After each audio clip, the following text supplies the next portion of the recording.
The River Nile, located in East Africa, stretches through 10 different countries from Uganda into Ethiopia and is home to 160 million people.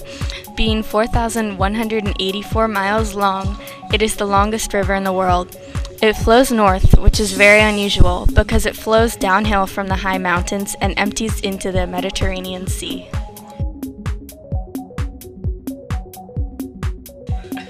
Since some of the Nile's nations are home to some of the world's forests, inhabitants depend directly on the natural bounty of the river ecosystems. This river not only produces electrical power and provides drinking water, but it produces extremely fertile soil. This fertile soil made it extremely easy for cities and civilizations to come up alongside the banks. Without their annual spring flood, they would be unable to survive. If floods were too big, it'd kill hundreds, but if not big enough, it killed crops, also killing people of starvation. Egyptians thought so highly of the river, they named a god after it, Hapi, which means God of the Nile River. They believed that when the gods were pleased, they gave them silt, and whenever bad things happened, they thought they had angered the gods. In Khartoum, Sudan, two main headstreams are formed by the Nile proper, the Blue Nile and the White Nile. These rivers have been used for irrigation in Egypt since 4000 BC. The White Nile is so named because of a light-colored clay sediment suspended in the water, giving it a light gray color. It is the longer of the two, contributing about 16% of the total water flow in the Nile, keeping the Nile proper from running dry in April and May. The Blue Nile is the main source of water and transports fertile soil, giving life to the Nile Valley.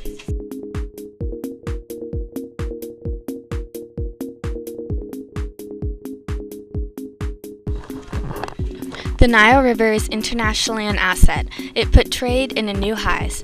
This helped make Egyptians expert shipbuilders, which helped trade and war. The waters from the river produced a source for farming goods, as well as papyrus reeds that are an international good, used for paper and building materials. The waters from the river were also essential to the creation of one of the 7 wonders of the world, the Great Pyramid of Giza.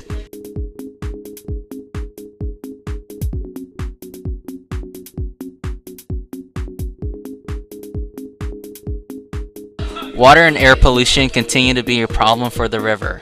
Human population, agriculture, industry, and urbanization are all contributors of pollutants.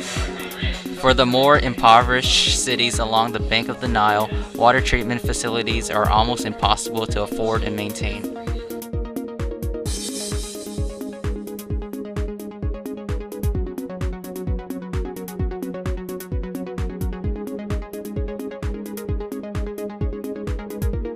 Human wastewater is made up of pathogens, nutrients, oxygen-demanding compounds, and suspended solids.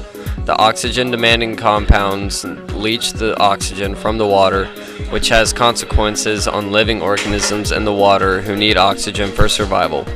As social programs are being set up in many districts along the Nile, the population continues to increase, and these facilities will be unable to meet the demand.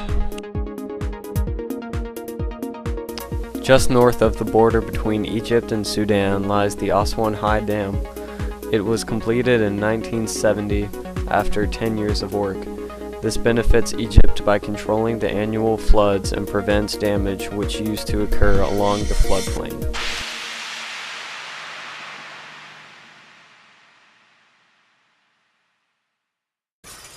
You blocked me on Facebook, and now you're going to die.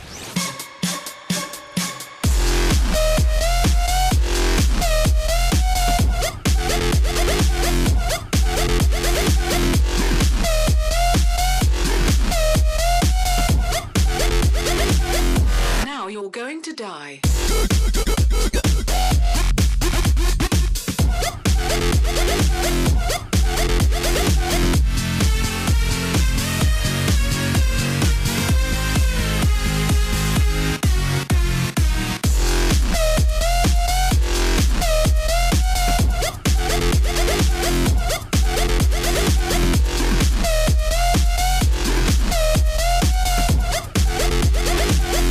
You blocked me on Facebook.